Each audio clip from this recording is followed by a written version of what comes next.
Thank you, Kevin and Amanda. Extraordinary work and extraordinary efforts from many people across the province. And it's been a real pleasure to see it all coming together, because I wasn't doing all the traveling, but back in the office we were receiving the notes from every roundtable, all of at every roundtable session there were breakout groups into small groups with discussion leaders, and so a real breakdown of the issues happened in so many ways, not just in 19 different roundtables, but within those, all these groups, and struggling through what they could agree were real priorities.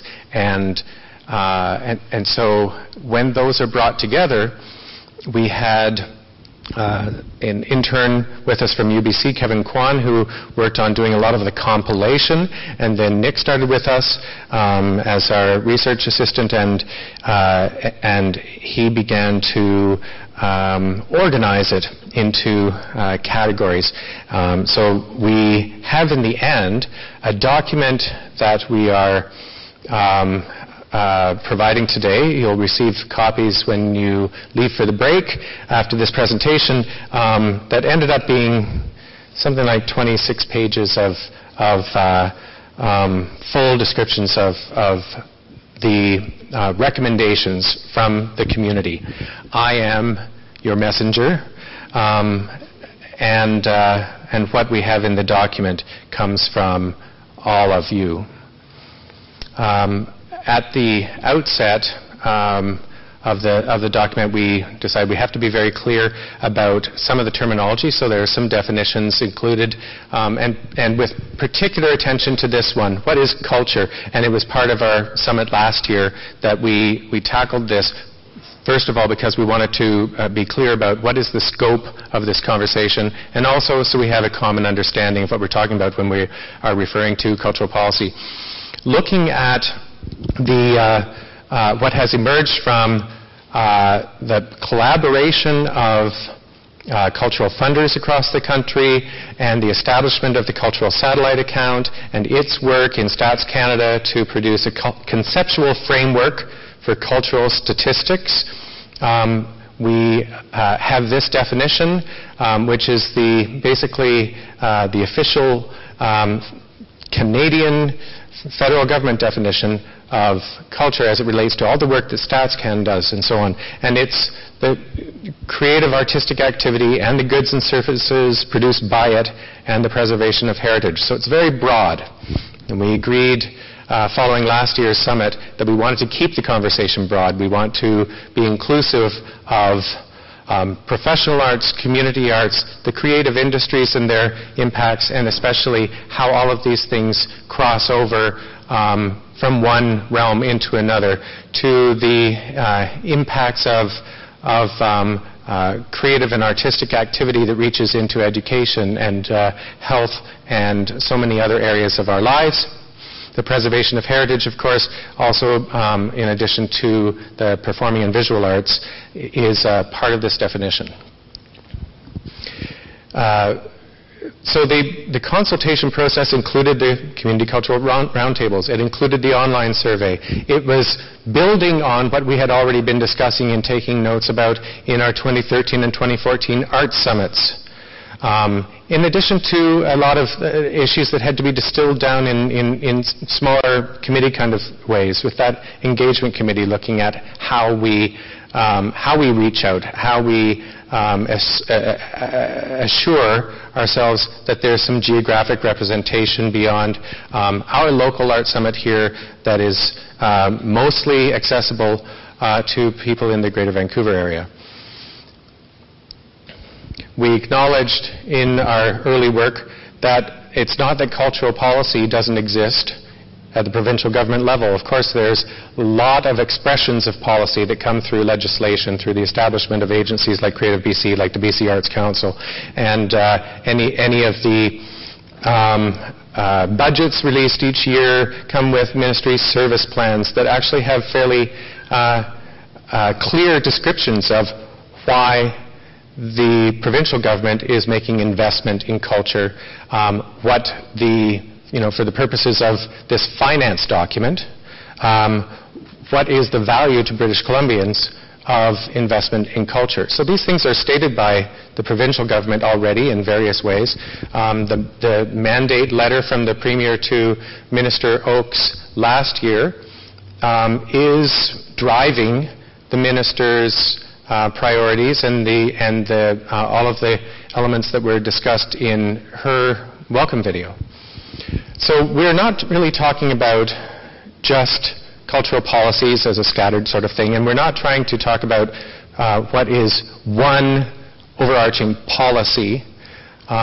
We're talking about a policy framework and something that is a guide to cultural policy, a linking tool, and something that is indeed overarching but is more a set of principles and lenses through which culture has to be seen when we're talking about the government's relationship to the support of culture. And it's a statement of principles and priorities that stretch across all aspects of government that might have a connection to culture.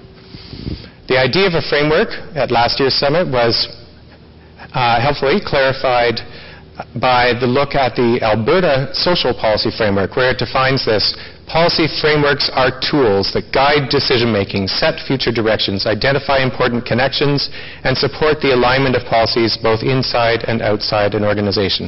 In short, policy frameworks are blueprints for something we want to build or roadmaps for where we want to go. And if you think about the social policy sector and how huge that is, and you can see then how a policy framework there really is something that impacts in many different ministries of a government, and in the current structure in BC, that would be a really necessary component of a cultural policy framework. By the way, did anyone here happen to tune into that live webcast from Ontario last week called Reframing Cultural Policy Dialogue? It was a free webcast from Toronto Arts Council and some other partners in Toronto working with the ministry there, and the Ministry of I think it's Tourism, Culture and Sport in Ontario sent its Assistant Deputy Minister for Culture and announced at that conference that the Ontario government will be conducting a series of consultations, 8 of them, plus an online consultation in the fall of 2015 towards the release of a cultural policy framework for Ontario in the spring of 2016. And so we have that to look forward to in Ontario, and we already have a leg up on them. So the vision of this process, really, and the document that reports on kind of the collective vision of all of the stakeholders who contributed to the roundtables. A strong and highly valued culture sector. At the end of the day, this is what we seek that a cultural policy framework could help us to achieve. Support for essential contributions and for the for the potential for impact, full potential for impact of culture in community. Alleviation of the barriers to cultural development. Collaboration within the culture sector and cooperative dialogue with the government. Reconciliation with Aboriginal peoples in pursuit of an atmosphere of mutual respect, empathy, and engagement.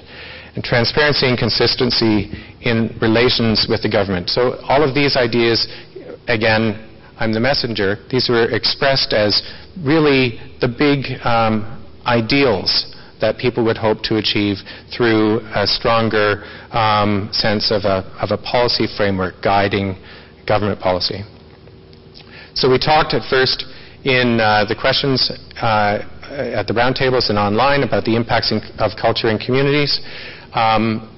Much of this is much of what we heard is backed up by a lot of statistical studies that we already know about. But what was great in the roundtables was hearing what that means anecdotally, in stories that we can tell. And actually, it's one of the strengths of our sector is that we have ways of telling the stories about what the stats mean, about what the studies mean. And so we were hearing, this little graphic is something we had put together following the previous art summits, but we were hearing feedback from communities that put the thoughts into different kinds of categories or different groupings: community connections, mutual understanding, individual wellness, and economic growth. These were sort of the prominent themes that when you just look at all of the feedback that we got, they were clumping together like that. Clumping is a scientific word. So we looked at community connections. And all of these are little highlights of the report. For each of these, there's in the document that we produced with Nick's great help on this, sources of information, data from studies that relate to all of these reports that people provided anecdotally about the impacts of their communities. So we have, with respect to positive environmental impact, there are references to studies that have demonstrated how that has happened in communities. Reduction in isolation was a really prominent issue. As Kevin mentioned, that is something that we know about the nature of our province. We have a lot of remote communities. But it's not just about people being remote from each other, it's also people feeling remote from the government and its programs, or they feel by geography isolated from the people that can help them, and isolated from each other as artists and arts organizations, as cultural workers, not knowing always how to connect with other communities that might share their challenges. We heard a lot about mutual understanding. 2 years ago we had a little video produced just asking members of the community what they see is the value of culture in their lives. It was called Art in Our Lives, and we used it as an introduction to all of the roundtables. This video, it's very compelling, and one of the examples that someone talked about there was the use of arts for conflict resolution. We heard about that again today from Judith, and so conflict resolution, reconciliation, preservation, celebrating diversity, making all of these connections, and developing a mutual understanding. Culture has a very, very important role in that, which has enormous ripple effect in how we develop as a society that is fair and open.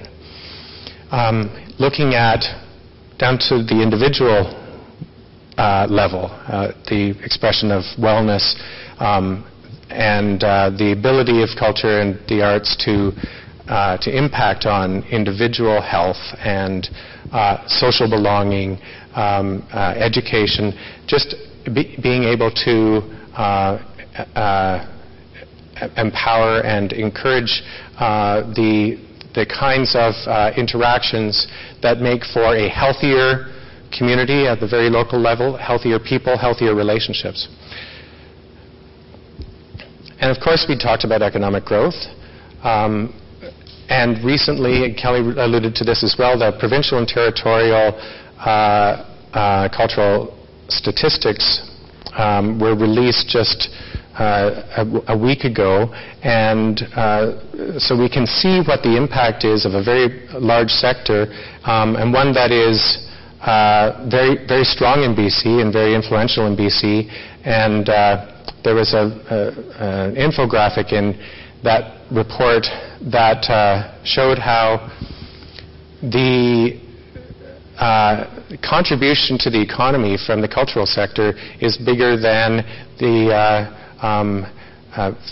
forestry, mining, fisheries, and agriculture combined by far, and had other sectors aligned beside it. And certainly you don't always have the feeling in BC that the cultural sector has that kind of clout in relation to other industries, and it's something that we often need to remind ourselves.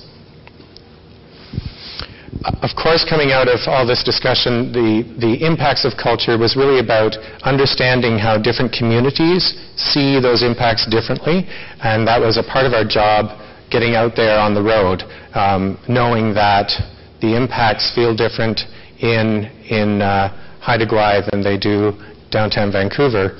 But we moved along to what people's goals are and recommendations for a cultural policy framework. And 5 big goals emerged from this: acknowledging and supporting the value of culture, increasing access to resources and infrastructure and reducing isolation, improving cultural education, supporting lifelong learning and succession planning, stimulating social cohesion and collaboration, and improving funding models. So it's a little different than the priorities that we took out of the Vancouver conversations and our engagement committees and put down and presented to the roundtables. What we were saying was, here's what we've been hearing, now what do you think? And this is what we were hearing back, was a little bit different sort of organization of the ideas. Now I should warn you that in these slides about objectives and recommendations, they're not correlated left to right. It's just a list of objectives and a list of recommendations under each of these general categories. So it's just be aware of that.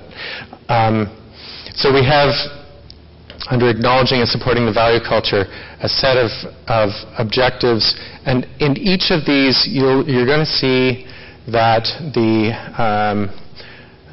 in this one, the recognition of the impact of Aboriginal culture is pretty high on the list, and you're going to see specific references to connections with Aboriginal arts and Aboriginal communities and understanding Aboriginal heritage. All of these things are going to be pretty prominent in all of these goals, because that's what we were hearing in communities over and over again, is how much that needs to be at the forefront of our thinking.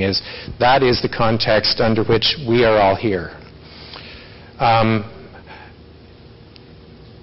So other objectives: utilization of the cultural sector for its social economic impact. So how can other sectors look to the cultural sector as an ally, as a catalyst, as a partner in delivering services, in improving communities and contributing to other goals. There were conversations about intellectual property rights and so on. Out of various objectives, the recommendations are, of course, a big part of the report. This is why it goes on for many pages. These are highlights, and there are many more. Instituting a policy statement recognizing the value of culture. So actually people are looking for something that comes from a government that's actually a big, bold statement of recognition. And similarly, with respect to the role of Aboriginal culture, and of course there are many different ways of doing that, such as endorsing existing international conventions on the role of Aboriginal cultures. Raising awareness for impacts of culture in a general sense, advocating for cultural investment from government and from other sectors, and committing to the protection of intellectual property. So the recommendations all relate to what we would be looking for in policy guidance that the government can use. Increasing access to resources and infrastructure, reducing isolation. These were all put together because there was access to resources was, even though a lot of resources are available electronically and digitally, these issues of isolation are sometimes there in spite of all of that, and it's just a part of how we're communicating together and how we're making ourselves available to each other.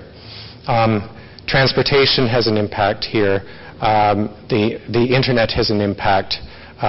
Physical infrastructure of cultural centers and venues, both specifically for Aboriginal culture as well as in general for cultural performance and exhibition spaces and places for cultural workers. So the recommendations have a lot to do with addressing what are seen as deficiencies in these areas about connectivity and also affordability. Goal number 3, improving cultural education, supporting lifelong learning, succession planning.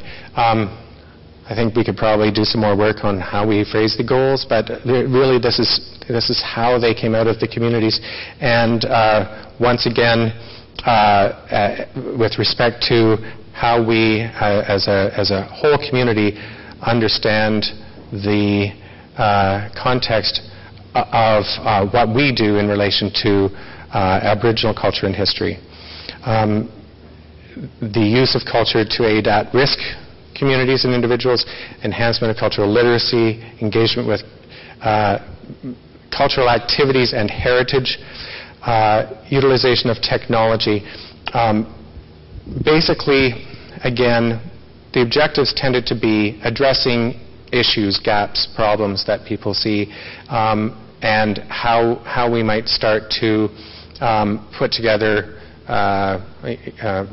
formal processes to address those. Where does the government potentially have a role in addressing those? Stimulating social cohesion and collaboration. And here I think what we can see is these are the areas where we see a lot of connection across sectors, across generations, across ministries of government, across between communities geographically. And this may translate into other types of cohesion and connection. The final goal then is how it's funded. Apologies for the different font here. But some of this, we're synthesizing all of this information that's coming in from all these roundtables, and the last one was only 2 weeks ago. So a lot of this work resulted in a presentation that was still being modified and improved and updated to the last day. Here we talk about, we say in every time the question was posed, aside from funding, so let's not talk about funding for a second, what are the other things that we need? And the answer usually starts with funding.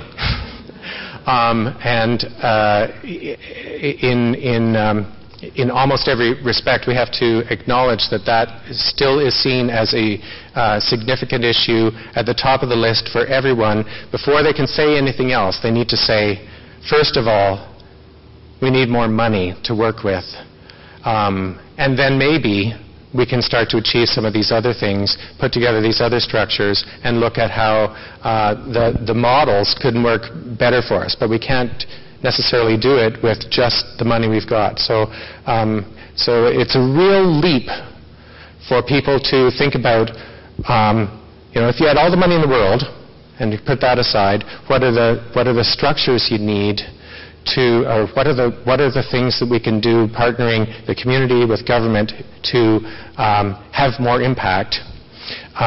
It's still so hard to put yourself in that hypothetical place, because so much of what we struggle with right now is how to make the best of the money we've got.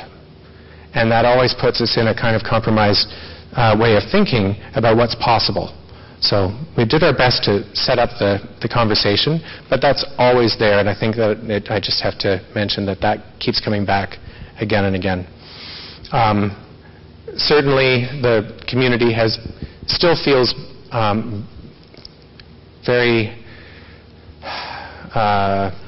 skeptical about government programs and structures and so on, because we've been through a traumatic time, and yes, we are in a much better place now with a lot more feeling of stability in our funding structures now than where we were just a few short years ago. But because that was really so recent, and because it was so devastating to the arts and culture community, that issue remains, that a sense of real, substantial commitment from government to recognize that value might go some way toward protecting us from that sort of volatility again in the future, where culture always comes last, or when it comes to cuts, it goes first, because it's kind of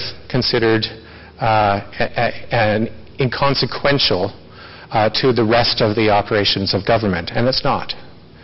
So in all of this stuff around funding models, we have to really accept what a difficult place the community is coming from, where there's still a lot of, there's a lot of grief about that, and a lot of anger still being expressed about how transparent our funding models are, how consistent they are, how much can we kind of count on the idea that if programs are expanded or new programs are introduced or new mechanisms or new partnerships, that they'll still be there the next time there's a change in government, or that we're really beyond partisan thinking about the value of culture, that it is globally acknowledged at the provincial level that this is fundamental, this is essential service to communities in British Columbia.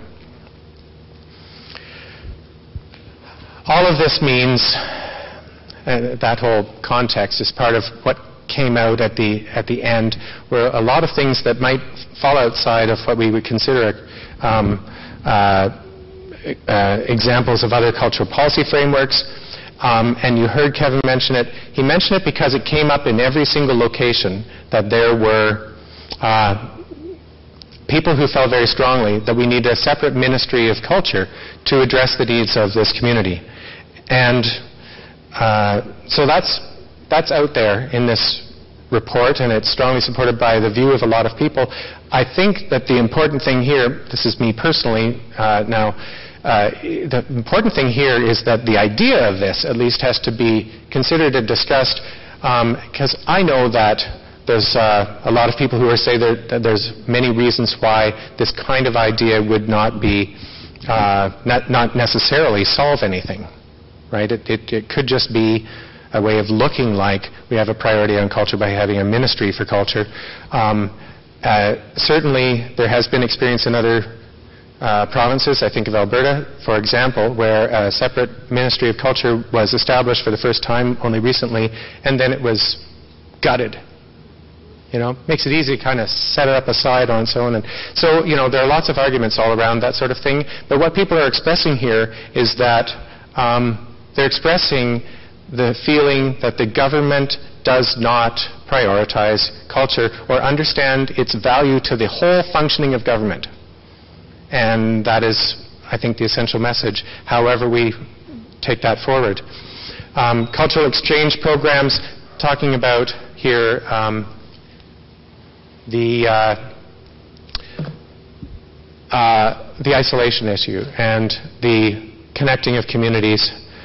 Cultural certification programs, so looking at how the province, like it does in many other fields, can establish certain types of standards that and contribute to the training and the study of best practices in the field. A trust fund model for funding allocation. This was raised in a number of places where the feeling was we don't want decisions about what gets funded in our local community made by people who know nothing about our community, even if they're sort of even if they are peer assessed applications. Those peers might be completely oblivious about what we do here in Smithers, so the idea here is similar to what the Ontario Trillium Foundation does, for instance. That's the equivalent of the gaming branch here. The funds from gaming go into the Trillium Foundation but are administered by local boards for regions, and those regions decide how the funds will be allocated locally. That's a feeling that we hear a lot when we get outside the metropolitan areas. In our very last roundtable in Victoria, an idea was put forward as well about the idea for tax credits somehow being available to people who are working more independently outside of the non-profit world that would see access to BC Arts Council funding, outside of the more institutional industry model that is part of the Creative BC umbrella currently. But really a lot of people making a living through their contribution as cultural workers and as artists and creative professionals in the province who could have potentially access to different ways of thinking about support of their work and their contribution to their communities. So we get all of that at the end, and people also say, let's make sure we can measure this. Let's find ways of tracking over time. So this is one of the reasons we're engaged deeply with Hill Strategies right now and doing, a provincial check-in, really. Where are we right now? What are the stats we know about? What can we gather together from all the little pieces of reports, and what does it look like when you add it all up? And then let's track it over time. Let's understand how we're performing in different areas. Let's do that also by looking at those impacts, those social and economic impacts. Let's look at continuing public consultation so that we don't just do this once when we're setting up a policy framework concept. We keep doing it. We keep going back to communities. And perhaps there's a role in this for the Alliance and other art service organizations and arts councils, and perhaps there's a strong role for government to be more involved directly in the research and the engagement process. So when we come back from the break, we're going to have a little panel discussion about next steps. First of all, there'll be an opportunity after the break to just talk a little bit about reactions to what came out of this process. We are going to provide on your way out, and hopefully this is being organized out there, these copies of the report. It's dense and it's a lot of pages, so we don't expect you to read it while you're having coffee over the next 15 minutes. But what I just presented was just highlights of this, and you're welcome to take it home, and we'll be putting it up online on the website. But when we come back, that discussion will be a little bit on our reflections on what we've learned from the consultations, and particularly looking toward what do we keep doing. Okay, this has been a huge process, and at a certain point now, this is where we can say, all right, we've done all this gathering of information, and we want to now share this consultation that has been community-led with the government, and partner with the government on a continuing conversation, and keep working toward what can be a formal adoption of a cultural policy framework at the government level. So we want your thoughts and ideas. We want our panelists to weigh in on this regarding how we keep this work from just sitting on a shelf. See you in 15 minutes.